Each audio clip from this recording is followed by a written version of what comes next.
రాకాలోకంకి స్వాగతం. ఈ కంటెంట్ మీకు నచ్చినట్టయితే లైక్ చేయండి, మీ బంధుమిత్రులకు షేర్ చేయండి. ఇప్పటి వరకు సబ్స్క్రైబ్ చేసుకోకపోతే సబ్స్క్రైబ్ బటన్ని నొక్కండి, అదేవిధంగా బెల్ ఐకాన్ని కూడా తప్పనిసరిగా నొక్కండి. జై హింద్ మిత్రులారా. అప్పు చేయడం ఎలాగో పాకిస్తాన్కి మాత్రమే తెలుసు. అప్పు చేసిన తర్వాత అప్పు తీర్చకుండా అప్పు తీర్చడానికి మళ్ళీ అప్పు చేయడం ఎలాగో పాకిస్తాన్కి తెలుసు. అంతేకాకుండా ఈ అప్పుకి ఇదిగో ఈ కుర్చీ బాకీ అయ్యా, లేకపోతే ఇదిగో ఇక్కడ ఉన్నటువంటి ఈ బీరువా తీసుకెళ్ళిపో, ఇలాగా అప్పుకి ఇవి జమ చేసేసుకుని లెక్క కొట్టేసుకోమని చెప్పి అడగడం కూడా పూర్తిగా అంతర్జాతీయ అప్పుల అప్పారావైనటువంటి పాకిస్తాన్కి చాలా బాగా తెలుసు. పాకిస్తాన్ ఇప్పుడు తాజాగా చేస్తున్నది అదే. సౌదీ అరేబియా నుంచి భారీ మొత్తంలో డబ్బు తీసుకుంది. ఎందుకంటే ఇప్పటి వరకు పాకిస్తాన్ 25 సార్లు IMF యొక్క ఆర్థిక రీస్ట్రక్చరింగ్ ప్రోగ్రాంలో పాల్గొంటోంది. వాళ్ళ దగ్గర నుంచి అప్పు తీసుకుంటోంది, చైనా దగ్గర నుంచి అప్పు తీసుకుంది. ఈ తీసుకున్న అప్పుల వడ్డీ తాలూకు చెల్లింపుల కోసము మళ్ళీ అప్పు చేస్తుంది. సౌదీ అరేబియా కూడాను పాకిస్తాన్కి ఎప్పుడు కష్టం వచ్చినా పాకిస్తాన్ ఖాతాలో డబ్బులు పారేస్తూ ఉంటుంది, జీపే చేసినట్టుగా. కాబట్టి సౌదీ అరేబియాకి కూడాను అప్పులు తీర్చాల్సినటువంటి సమయం వచ్చింది. అందుకే సౌదీ అరేబియాతో చేసుకున్నటువంటి సైనిక ఒప్పందంలో భాగంగా సమగ్ర వ్యూహాత్మక సైనిక ఒప్పందం చేసుకుంది ఇటీవల సౌదీ అరేబియాతో. ఈ ఒప్పందంలో భాగంగా సౌదీ అరేబియాకి డబ్బులు ఇవ్వడానికి బదులు మేము మా దేశంలో తయారు చేసినటువంటి విమానాల్ని మీకు ఇచ్చేస్తాము, యుద్ధ విమానాల్ని మీకు ఇచ్చేస్తామని చెప్తోంది. JF-17 థండర్ ఫైటర్ జెట్స్ని మీకు ఇచ్చేస్తాం.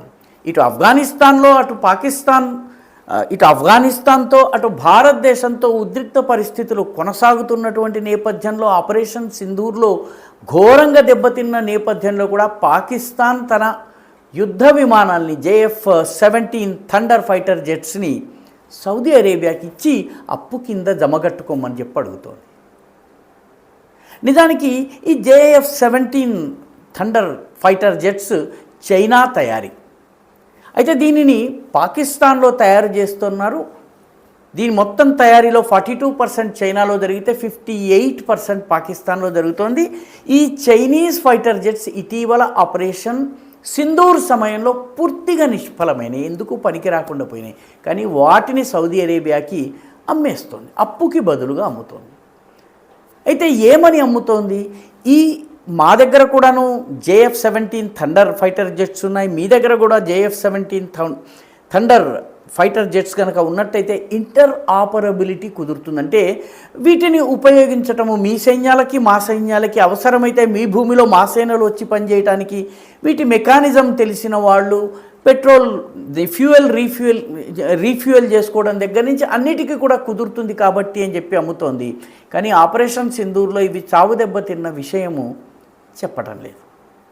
ఇప్పటికే అజర్బైజాన్, నైజీరియా, మయన్మార్లకు ఈ JF-17 థండర్ ఫైటర్ జెట్స్ని అమ్మి $1.5 బిలియన్ పొంది తన ఖాతాలో వేసుకుని ఏదో రకంగా అప్పుల్ని కొంత వడ్డీ చెల్లించడానికి పాకిస్తాన్ ఉపయోగించుకుంటోంది. ఇప్పుడు తాజాగా సూడాన్కి, లిబియాకి, సౌదీ అరేబియాకి, ఇరాక్కి, ఇండోనేషియాకి, బంగ్లాదేశ్కి కూడాను ఈ JF-17 ఫైటర్ జెట్స్ పంపిస్తామని చెప్తోంది.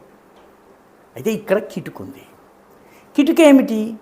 సూడాన్ ప్రభుత్వానికి ఈ ఫైటర్ జెట్స్ని అమ్ముతోంది. సూడాన్ అంతర్యుద్ధంలో ఉంది. RSF అనేటటువంటి సంస్థ సూడాన్ ప్రభుత్వం యొక్క ఆధిపత్యాన్ని సవాలు చేస్తుంది. ఈ RSF పైన యుద్ధం చేయటం కోసము సూడాన్ ప్రభుత్వానికి JF-17లను ఇస్తోంది. అదే సమయంలో లిబియాకి ఇస్తోంది. లిబియాకి ఇచ్చినటువంటి ఈ JF-17లను లిబియా ఖలీఫా హఫ్తార్ అనేటటువంటి ఒక వార్లార్డ్కి, అంటే యుద్ధం చేసేటటువంటి వ్యక్తికి ఇస్తోంది. ఈ ఖలీఫా హఫ్తార్ ఎవరైతే ఉన్నారో ఇతను RSFకి ఆయుధాలను ఇస్తున్నాడు. అంటే అర్థం ఏమిటి? అటు సూడాన్ ప్రభుత్వానికి, ఇటు సూడాన్ ప్రభుత్వంతో పోరాడుతున్నటువంటి RSFకి రెండిటికి పాకిస్తాన్ JF-17 విమానాలను సరఫరా చేయబోతోంది. వాస్తవానికి ఇక్కడ కాన్ఫ్లిక్ట్ ఆఫ్ ఇంట్రెస్ట్ వస్తుంది. నిజానికి అలా ఎవరూ చేయరు, కానీ పాకిస్తాన్ ఏదైనా చేయగలదు. ఇది కూడా చేస్తోంది. సరిగ్గా ఇదే సమయానికి సౌదీ అరేబియాకి అప్పుకి బదులుగా ఫైటర్ జెట్స్ని జమ కట్టుకోమని చెబుతున్నటువంటి పాకిస్తాన్ సౌదీ అరేబియాతోటి వ్యూహాత్మక సైనిక భాగస్వామ్యం ఉన్నప్పటికీ దాని మిత్ర శత్రు దేశమైనటువంటి యునైటెడ్ అరబ్ ఎమిరేట్స్తో చేతులు కలిపింది. ఈ రెండు దేశాలకి ప్రస్తుతం యెమెన్ విషయంలో గొడవ ఉంది. అంటే ఈ రెండు దేశాలు పరస్పరము కలహించుకుంటుంటే ఈ రెండిటితోటి కూడాను సైనిక ఒప్పందాలు చేసుకోవడానికి పాకిస్తాన్ ముందుకెళ్తోంది. మొత్తం మీద ఇలాంటి పనులు కేవలం పాకిస్తాన్ మాత్రమే చేయగలదు.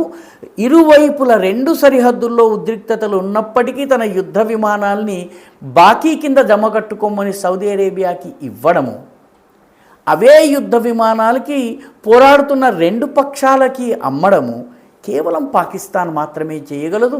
ఈ రకంగా చేసి అంతర్జాతీయ అప్పుల అప్పారావైనటువంటి పాకిస్తాన్ అంతర్జాతీయంగా అభాసు పాలవుతుంది.